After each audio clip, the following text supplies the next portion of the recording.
नमस्कार मित्रों। आज सीधू ने सच में हमारे साथ नागपुर से वरिष्ठ पत्रकार विवेक देशपांडे जुड़े हैं। विवेक जी, आपका सीधू ने सच में स्वागत है। और हमारे धन्यवाद। प्रधानमंत्री, जिनका दुनिया में डंका बजता था कभी, अब तो कोई पूछता नहीं है, मगर खुद डंका बजाने के लिए मशहूर हो जाते हैं। उनकी बेइज्जती इस बार विदेश के दौरे पर हो रही है। वैसे पहली बार नहीं हुआ ये। ट्रंप के साथ मुलाकात करने के लिए पहुंच गए थे फरवरी में, और तब उनको जो सवाल किया गया था अदानी संबंधी, वो सवाल का जवाब देते समय उनका चेहरा कैसा था वो सब लोगों ने देखा था। और वो सवाल का उत्तर ठीक ढंग से नहीं दे पाते हैं। वो अंग्रेजी तो नहीं जानते हैं और अंग्रेजी ठीक ढंग से नहीं बोल सकते हैं, इसलिए किकी किकी करते हैं या तो उंगली दिखाते हैं। मेरे ख्याल से इंटरनेशनल डिप्लोमेसी में उंगली दिखाना ये तो अनुचित माना जाता है, मगर वो बीच में उंगली दिखाते रहते हैं और अपनी अपनी हाजिरी दर्ज कराते रहते हैं। फिर वो शी जिनपिंग हो या पुतिन हो, वो लोग दोनों आपस में बात कर रहे हो, मगर बीच में भाई साहब, बीच में मेरा चांद भाई हो जाते हैं। अब इस बार मेरे ख्याल से जिस प्रकार से वहां पर उनकी बेइज्जती हुई है, अखबार वालों को जवाब नहीं दे सकते हैं, डरते हैं शायद। यहां पर देश में अखबार वालों को, मीडिया को डराने की ताक में रहते हैं। उन्होंने वो इस प्रकार का इंफ्रास्ट्रक्चर तैयार किया है, गोदी मीडिया तैयार किया है, मगर फिर भी हम लोग तो बोलेंगे, जो तथ्य होगा वो सही बाहर लाएंगे। और आप जैसे बेबाक पत्रकार जो हैं, जो कि इंडियन एक्सप्रेस में लंबी सेवा दिए हैं, ये दबने वाले नहीं हैं। इसलिए आज हमने आपसे अनुरोध किया था कि भाई साहब का वहां पर यूरोप के दौरे में ऐसा बेइज्जत होना, ये कितना ठीक रहा, यानी वो कैसे छिपाएंगे, क्योंकि ये तो मेरे ख्याल से फ्रीडम ऑफ प्रेस में नंबर 1 कंट्री में, फ्रीडम ऑफ प्रेस में मेरे ख्याल से 157 में या तो उससे भी नीचे हम लोग आते हैं। उसके प्राइम मिनिस्टर की जिस प्रकार से बेइज्जती हुई, वो बोल नहीं सका और भाग गया। तो इस पर आपका विश्लेषण आज खुलकर हम और हमारे दर्शक सुनना चाहते हैं, इसलिए आपका सीधू ने सर में फिर एक बार स्वागत। विवेक जी। जी हरी भाई, ऐसा है कि प्रधानमंत्री किसी देश का कहीं भी जाता है दूसरे देश में, तो जिस देश का प्रधानमंत्री है उस देश के लोगों की अपेक्षा ये रहती है कि वो वहां पर हमारा झंडा गाड़ कर आए।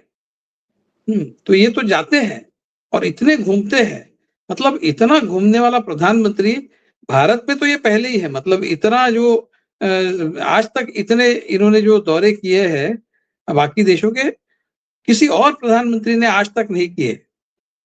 पंडित नेहरू ने भी नहीं किए। उस समय तो खैर हम बहुत गरीब देश ही थे, लेकिन इतना घूमने वाले प्रधानमंत्री, मुझे ये रोविंग पीएम का ही इनको टाइटल देना चाहिए।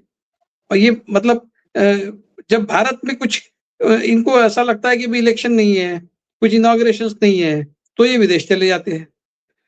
अब अगले महीने में फिर जाने वाले हैं वो, और लगभग हर महीने में या फिर 1 महीने के आड़ 2 महीने में एक बार ये घूमते ही रहते हैं। इतना करने के बावजूद आपने झंडे क्या गाड़े हैं? आपने दुनिया में भारत की साख को किस तरह से ऊंचा किया है क्या? आज कोई भी पूरे दुनिया में भारत का एक ऐसा दोस्त हम नहीं बता सकते जो भारत के लिए कुछ भी कर सकता है। एक बताइए आप। ना हमारे पड़ोसी देश हैं, न दूर के देश हैं।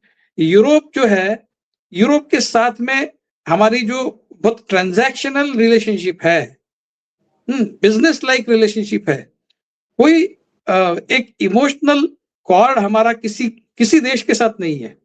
और आप जाकर आरएसएस के जो जनरल सेक्रेटरी है, वो पैरवी कर रहे हैं कि हम पाकिस्तान के साथ पीपल टू पीपल कांटेक्ट करें।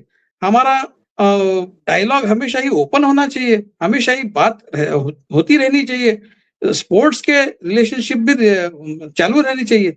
मतलब ये जो डेस्परेशन है, अगर आप पाकिस्तान के बारे में इस तरह की बात कर रहे हैं, तो आपके पूरी जो फॉरेन पॉलिसी है, उस फॉरेन पॉलिसी के फेल्योर का निचोड़ ये है कि आरएसएस के जो सेक्रेटरी है, वो पाकिस्तान के साथ बातचीत की बात कर रहे हैं।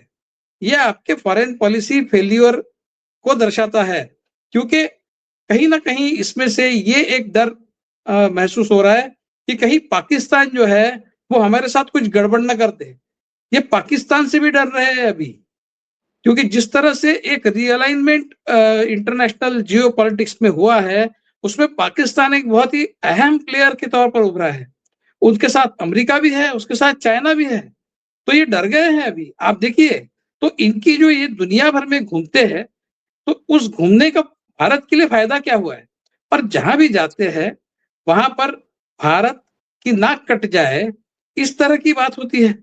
मतलब आप दुनिया में कहीं भी आप चले जाइए, जब भी दो राष्ट्रों के प्रमुख एक साथ मिलते हैं, तो एक साझा प्रेस कॉन्फ्रेंस होती ही है। ये दुनिया की रीति है, दुनिया के हर देश में होता है। चाहे अफ्रीका का गरीब से गरीब देश क्यों ना हो, वहां का भी हेड ऑफ स्टेट प्रेस के सामने जाता है। मुझे लगता है ये दुनिया के पहले ऐसे प्रधानमंत्री होंगे जो दूसरे देश में जाने के बाद वहां के प्रधानमंत्री से बातचीत के बाद जो एक कस्टमरी प्रेस कॉन्फ्रेंस होता है, उसका सामना नहीं करते। दुनिया के आज तक के शायद ये पहले प्रधानमंत्री होंगे। आप मुझे थोड़ा सा गूगल करके आप बताइए, मैं भी करता हूं कि इससे पहले कभी किसी हेड ऑफ स्टेट ने इस तरह का रवैया अपनाया है क्या, कि वो मिलने तो जाते हैं।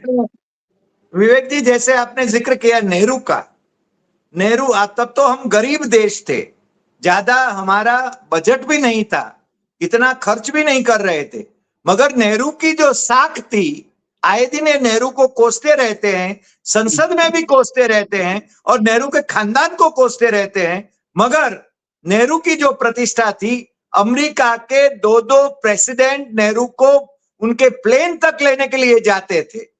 इन्होंने रिकॉर्ड ये एस्टैब्लिश किया कि न तो बाइडन न तो ट्रम्प अपने कमरे से बाहर निकले इनको रिसीव करने के लिए। ये इनकी साख है, ये इनकी साख है। और दौड़े दौड़े जा रहे हैं इजराइल।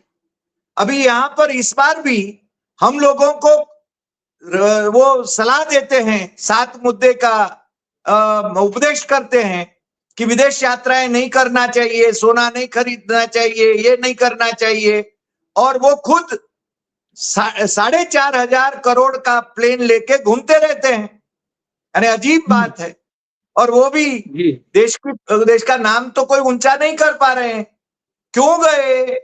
तो हम ये कह सकते हैं कि एक कल्पसर नाम की योजना गुजरात की है, जिसका 4 बार उन्होंने भूमि पूजन किया है, 4 बार। वो 1,20,000 करोड़ की योजना डच कंपनी को देने के लिए और उसमें अपने कुछ दोस्त लोगों को शरीक करने के लिए, शायद उसके लिए गए हों, हमें मालूम नहीं किसके लिए गए हैं। विवेक जी, बताइए कि ये दौरा उनका जो हुआ है उसमें से हासिल क्या हुआ है, गेन क्या है, बताइए। एक कॉन्क्रीट गेन्स क्या हुए हैं? कुछ नहीं।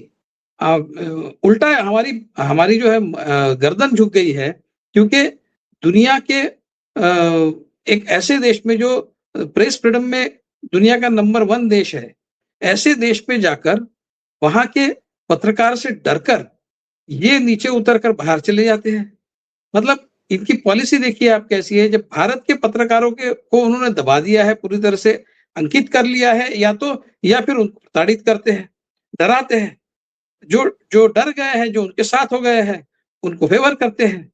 मीडिया को उन्होंने अपने एक साक्षात्कार में बहुत पहले कहा था कि मैं एक फ्रंट पर फेल्यूर हूं, मैं मीडिया को मैनेज नहीं कर सकता। तो अभी उन्होंने भारत में तो मीडिया को मैनेज कर लिया। एक तबका मीडिया का है जिसको हम गोदी मीडिया कहते हैं, जो उनकी वाहवाही करता है हमेशा, वो जो सरकार से फायदा भी उनको मिलता है बहुत सारा, ऐड के रूप में हो, किसी भी दूसरे रूप में हो जो हमको पता नहीं है। और एक दूसरा सेक्शन मीडिया का ऐसा है जिसको वो डराते धमकाते हैं। तो लेकिन आप जैसे पत्रकार है जो डरते नहीं है और बिल्कुल निर्भीकता से उनका सामना करते हैं, ऐसे भी पत्रकार है। इसीलिए थोड़ा बहुत कुछ भी तो थोड़ी सी एक डेमोक्रेसी की एक थोड़ी सी झलक हमारे यहाँ बची है, वो मुझे लगता है कि आपके जैसे यूट्यूबर्स की वजह से ही है। तो ये विवेक जी, हम लोग, आप और हम लोग इंडियन एक्सप्रेस पे जुड़े रहे हैं और इंडियन एक्सप्रेस के साख को अभी तक हम बचाए हुए हैं। हालांकि इंडियन एक्सप्रेस ने अपनी साख गंवा दी है, अनफॉर्चुनेटली। नहीं, वो तो वहां पर भी एक थोड़ा सा प्रेशर का माहौल है और वो दिखता है जिस तरीके से वहां पर बीजेपी और आरएसएस से रिलेटेड जो लोग हैं वो बहुत ही उटपटांग किस्म के आर्टिकल्स लिखते हैं। तो पता चलता है कि काफी प्रेशर है और कई बार एडिटोरियल्स में भी जिस तरह से मतलब आप देखिए, मैं किसी एक पर्टिकुलर न्यूज़पेपर की बात नहीं कर रहा हूँ, in general even main stream media, अब इंडियन एक्सप्रेस काफी अच्छी स्टोरीज भी करता है सरकार के खिलाफ। अभी रिसेंटली जो स्पोर्ट्स मिनिस्ट्री का जो एक प्रोजेक्ट है उसको लेकर जो स्टोरी इंडियन एक्सप्रेस ने की है वो भी अपने आप में एक बहुत ही ब्राइट जर्नलिज्म का नमूना है। अभी भी इंडियन एक्सप्रेस में कुछ स्टोरीज ऐसी होती है, इसमें कोई शक नहीं। लेकिन ज्यादातर इस तरह के जो न्यूज़पेपर्स है वो अपने एडिटोरियल में कभी भी मोदी के खिलाफ स्टिंगिंग क्रिटिसिज्म नहीं होता है, राहुल गांधी के खिलाफ होता है, कांग्रेस की गलतियां क्या हुई है इसके बारे में होता है। और बहुत सारे पत्रकार है जो कॉलम्स लिखते हैं जिनका 40 साल का अनुभव है, जिन्होंने बहुत सारे प्रधानमंत्रियों के साथ काम किया है, जिन्होंने बहुत सारे प्रधानमंत्रियों को इंटरव्यू किया है। ऐसे भी जो पत्रकार है वो बीजेपी के बारे में और बीजेपी के पॉलिटिक्स के बारे में जिस तरह से लिखते हैं तो पता चलता है कि वो कहीं से भी बीजेपी को एंटेगोनाइज नहीं करना चाहते। लेकिन जब बात होती है कांग्रेस की और राहुल गांधी की तो उसमें फिर उनका स्टिंग जो है वो वापस आ जाता है, उसमें स्टिंग होता है, उसमें राहुल गांधी को नो अनसर्टेन टर्म्स पे क्रिटिसाइज किया जाता है, कांग्रेस को क्रिटिसाइज किया जाता है।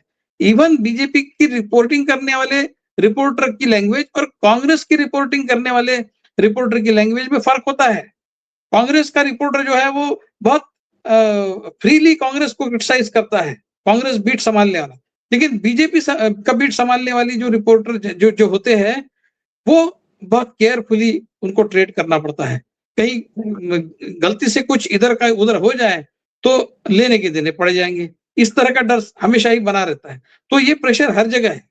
मैं किसी एक न्यूज़पेपर की बात नहीं कर रहा हूँ, इन जनरल सब जगह है। इवन चैनल्स पर भी जिस प्रकार से एंकरनी अभी जो केरल की स्वेरिंग इन सेरेमनी हो रही थी तब वो एंकरनी बोल रही थी कि कॉन्स्टिट्यूशन साथ हाथ में लेकर घूमना इससे केवल नहीं होता है, राहुल गांधी पर प्रहार करना। हालांकि राहुल गांधी की सरकार बन रही है वहां पर कांग्रेस की, बावजूद इसके उनका टोन देखिए, वो जैसे बीजेपी के एजेंट हैं ऐसे हम लोग पत्रकार हैं। We have to be anti establishment, या तो जो सही है वो बात बाहर लाना चाहिए, गलत बात है तो कहना चाहिए, अच्छी बात होगी तो भी कहेंगे। मगर जिस प्रकार से वो महिला पत्रकार वहां की, उनको यूरोप में उन्होंने महिला पत्रकार ने उनको घेरा और मोदी जी जिस प्रकार से भागे, तो मेरे ख्याल से उसका पूरे यूरोप में ही नहीं, मेरे ख्याल से पूरे विश्व में एक संकेत जाता है। आप क्या उसके बारे में कहेंगे?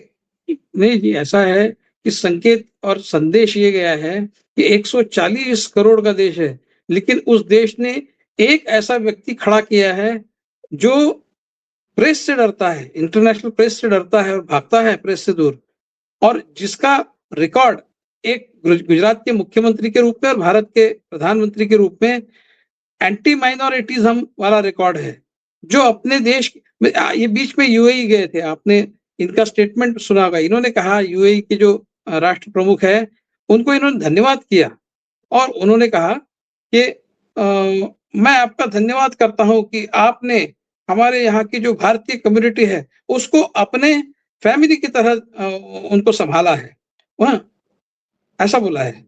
और आप अपने ही देश के मुसलमानों के प्रति आपका रवैया क्या है, आपका जो इकोसिस्टम है संघ परिवार का उनका रवैया क्या है।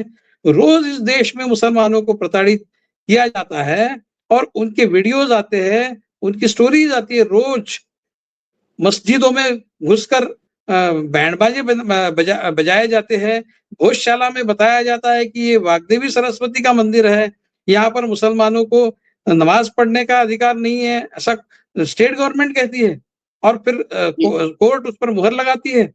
जबकि आर्कियोलॉजिकल सर्वे का पुराना जो रिपोर्ट है, जिसको पेश किया था हमारी जो पूर्व लोकसभा की सभापति थी इंदौर वाली, उनके पति, उन्होंने महाजन जी ये प्रेस कॉन्फ्रेंस में खुद दिग्विजय सिंह ने बताया था कि उनके पति ने कोर्ट को ये बताया था कि कोई एविडेंस नहीं है कि यहाँ पर कोई मंदिर था।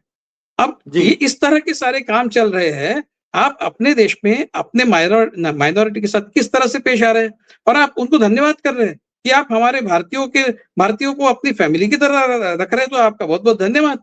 और आपका क्या है, आप किस तरह से, आप हमारे ही देश के, हमारे ही बांधव है वो मुसलमान, वो कोई बाहर से माइग्रेंट करके नहीं आए हैं, वो तो बाहर से मतलब भारत से आए हुए माइग्रेंट्स को अगर वो फैमिली की तरह देख रहे हैं, वो मुसलमान होकर भी। और आप तो बड़ी बात करते हैं कि हिंदू बड़े टॉलरेंट होते हैं, तो आप अपने ही देश के, जिनके आपके पुरखे एक है, आप ही बोलते हैं, उनके साथ आपका व्यवहार कैसा है? शर्म आनी चाहिए आपको। इस तरह की बात करते हैं, आपको शर्म आनी चाहिए। तो आप देखिए, दिन रोज जहां भारत के किसी ना किसी कोने से जिस तरह के मुसलमानों को प्रताड़ित करने की वीडियोस आते हैं, उससे आदमी देखकर बहुत बेचैन हो जाता है, बहुत परेशानी होती है, बहुत खराब लगता है कि क्या हो गया है इस देश को। तो इस तरह का देश आपने बनाया है, और आप कहते विश्वगुरु है। किस तरह के, अगर आप विश्वगुरु है तो आप 4 शब्द क्यों नहीं बोल सकते? प्रेस के साथ में क्यों नहीं? अच्छा, ऐसा नहीं है कि बीजेपी में कोई अमित शाह प्रेस से बात करते हैं, जो भी है वो उनके एरोगेंस के साथ बात करते होंगे, लेकिन वो प्रेस को अवॉइड नहीं करते, वो डांट देते होंगे, किसी को बोलते होंगे ये सवाल आपका ठीक नहीं है, लेकिन प्रेस से बात करते हैं वो। देवेंद्र फडणवीस रोज प्रेस से बात करते हैं, और प्रेस के बहुत अनकंफर्टेबल क्वेश्चंस के वो जवाब देते हैं। वो जवाब बहुत वीक होते हैं कई बार, और उसमें मुजोरी ज्यादा होती है, ये बात अलग है, लेकिन वो प्रेस के सवालों के जवाब नहीं देते, प्रेस से मुंह मोड़ लेते हैं। सब बीजेपी में दूसरा कोई नहीं है, ये अकेले है, एकमेवाद्वितीय। ये दुनिया में अकेले प्रधानमंत्री ऐसे है जो वर्ल्ड प्रेस से बात नहीं करते, और भारत के पहले और एकमेवाद्वितीय प्रधानमंत्री ऐसे है जो अपने देश के मीडिया की तरफ कंटेम्प्ट के साथ देखते हैं। किस तरह के प्रधानमंत्री है आप? तो ये आप देखिए, पुराने वीडियोस है पंडित नेहरू के, वॉशिंगटन में उनका नेशनल प्रेस क्लब में, मतलब यूनाइटेड स्टेट्स इंफॉर्मेशन सर्विस के वेबसाइट से आप उसको निकाल सकते हो। फेसबुक पर भी आज कई लोगों ने डाला है, और मैंने तो बहुत बार देखा है वो वीडियो। पंडित नेहरू यूएस गए थे, 1957 की शायद बात है, दूसरी बार जब वो गए थे, दोनों बार उनको प्रेसिडेंट ने रिसीव किया एयरपोर्ट पर। और नेशनल प्रेस क्लब में कितने पत्रकार आए होंगे आप इमेजिन नहीं कर सकते। 500 पत्रकार आए थे, 500 जर्नलिस्ट, और सवालों के जवाब दिए उन्होंने। जब हमारी रशिया के साथ दोस्ती चल रही थी उनकी, तो रशिया के बारे में सवाल पूछा गया कि भाई रशिया जो कंटिन्यूअस न्यूक्लियर टेस्ट कर रहा है उसके बारे में आपका क्या कहना है? रशिया के साथ दोस्ती होने के बावजूद पंडित नेहरू का जवाब था, ये बहुत डिजास्ट्रस है, इसको कहते हैं धैर्य। इनसे पूछा जाए तो ये क्या, ये भागते हैं, डर के भागते हैं। तो इजराइल जाते हैं तो इजराइल को फादरलैंड कहते हैं और इंडिया को मदरलैंड कहते हैं। ये तो नया शोध प्रकल्प है।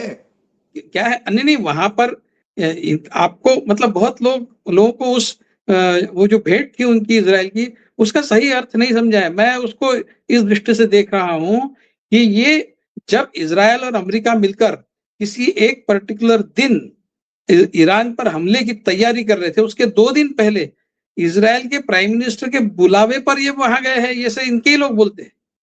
तो आप गेम समझिए, गेम ये है कि इनको स्मोक स्क्रीन की तरह इस्तेमाल किया गया। मतलब अगर मैं किसी देश का प्रधानमंत्री हूं और मैं 2 दिन के बाद किसी दूसरे देश पर हमला करने वाला हूं, तो 2 दिन पहले मैं किसी तीसरे देश के प्रधानमंत्री को दिन भर एंगेज करने के लिए अपने देश पे नहीं बुलाऊंगा, क्योंकि 2 दिन के बाद तो मुझे मैं तो लड़ाई की तैयारी में रहूंगा। लेकिन इन्होंने लड़ाई की तैयारी पूरी कर ली और 2 दिन पहले इनको इसलिए बुलाया ताकि इनका स्मोक स्क्रीन की तरह इस्तेमाल किया जाए।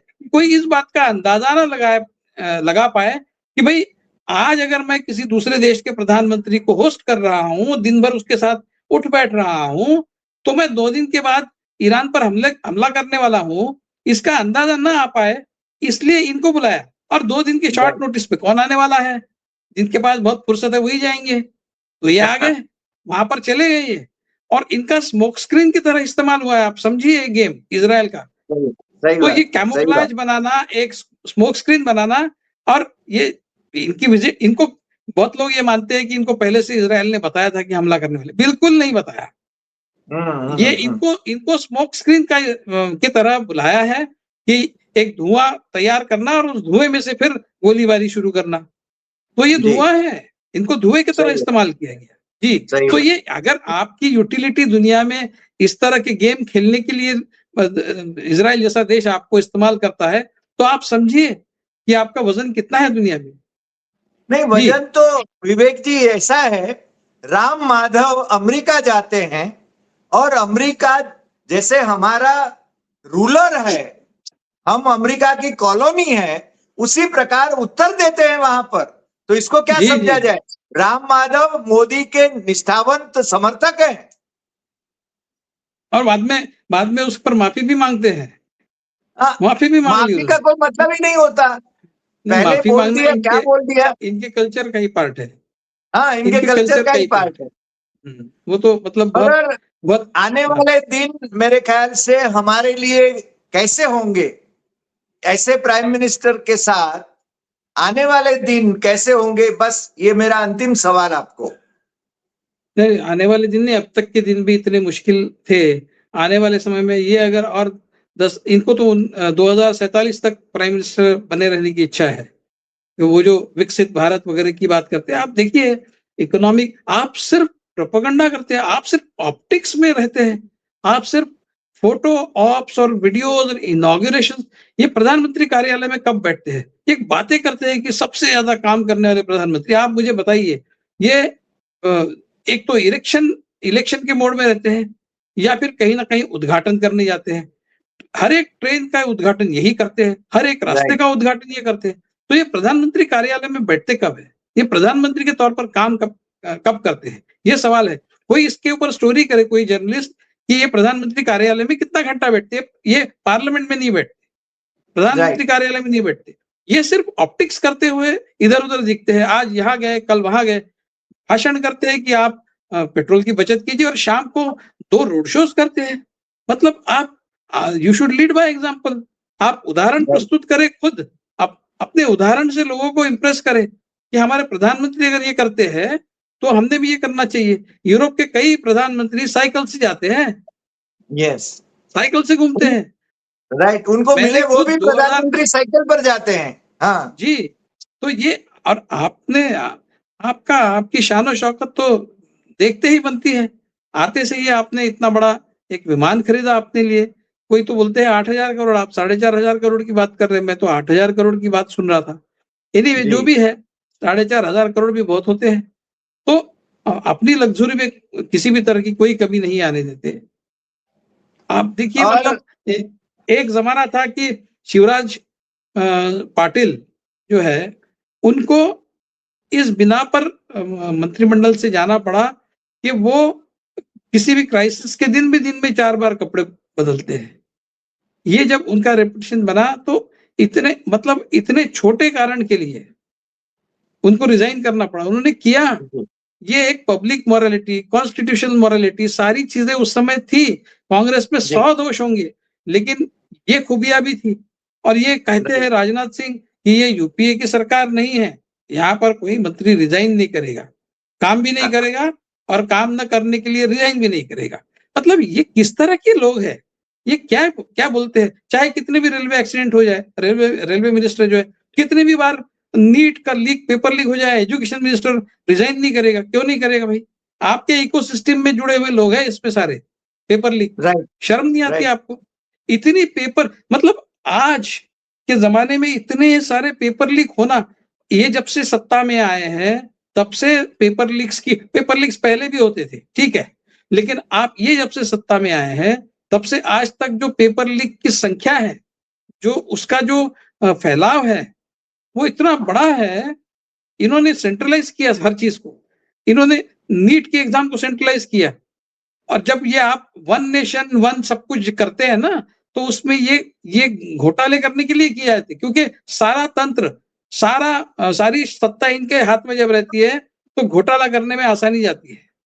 सही बात, सही बात जी। तो विवेक जी, आज आप हमारे साथ जुड़े और प्रधानमंत्री जी के बारे में जो वास्तविक चित्र है वो आपने प्रस्तुत किया। मेरे ख्याल से हमारे दर्शकों को आपने असली बात से अवगत कराया कि विदेश में जाकर पत्रकारों से बात करते हुए डरते हैं और घर में वो डराने की कोशिश करते हैं। हालांकि हम लोग डरते नहीं हैं, इसलिए हमारे दर्शकों तक सही बात, आप और हम सही बात बताने के लिए ही हाजिर होते हैं। आज आप हमारे साथ जुड़े, इसके लिए आपका बहुत बहुत शुक्रिया और फिर मिलेंगे नए एपिसोड में नए विषय के साथ। नमस्कार। धन्यवाद।